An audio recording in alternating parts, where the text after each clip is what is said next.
survey of the month. What did we look at this month? So survey on participation, which was kind of a general survey, not necessarily retirement plan specific, broad survey of adults, but looked at perception, or looked at, who is participating in the plan or not, and some of the drivers of that. One of the things I liked about this survey, plan sponsors' perception about participation oftentimes can and does influence their actions, whether that's on plan design or on education. And it's really always worth considering, why an employee may or may not be participating, and some of the variety of factors that are often at play here. And so are any of these particular points surprising to you? Generally, no. Some of the things that I think are worth highlighting first as a reminder, the number here coming in from the survey, 59% of those in the survey had access to a workplace savings plan. That's pretty spot on to what we typically see, that generally only about 2/3 of adults have access to a plan. Of course, self-reported data in the survey, 83% of respondents report that they are currently participating.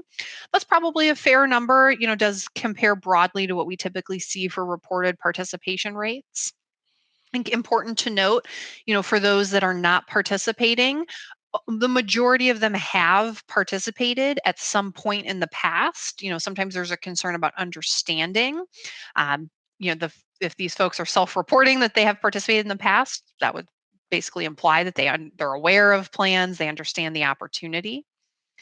I think the one response to the survey, if we look on the right-hand side of the notes here about why folks aren't participating, the response that jumped out to me that I don't necessarily think about as much is really the bottom one: waiting until they're older. That was a really interesting response. That's a population that could be really easily captured by auto features. Folks that are just in that really high inertia group, that if they're automatically enrolled, are likely to stay in the plan. Yeah, along with the forgot to enroll people, right? Exactly. I think Yeah. that's the one that I often find plan sponsors don't think about. Plan sponsors, I think, usually presume most people are in the first group, that they can't afford it. But I think the important caveat is they believe they can't afford it. There's definitely been research on automatic enrollment that shows, when you automatically enroll people, they stay in the plan. They adjust to what their income is after making contributions, and they think they can't afford it, but they really can. There's another important population that couldn't be captured in this kind of survey. People who think they're participating but actually aren't participating.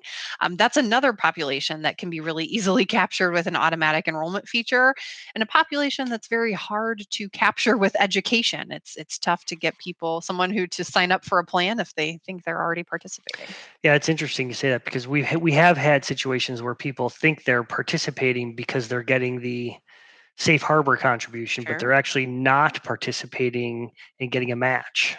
Yeah, absolutely. So, and we've had vice versa. There is a category of people who think they aren't participating and they find out they have been participating, and Yes, it's like winning the lotto. I had a sponsor tell me a couple of years ago that a long-term employee came in and was referencing that they wanted to um, better understand the 401k insurance, because they thought it was an insurance premium they were paying.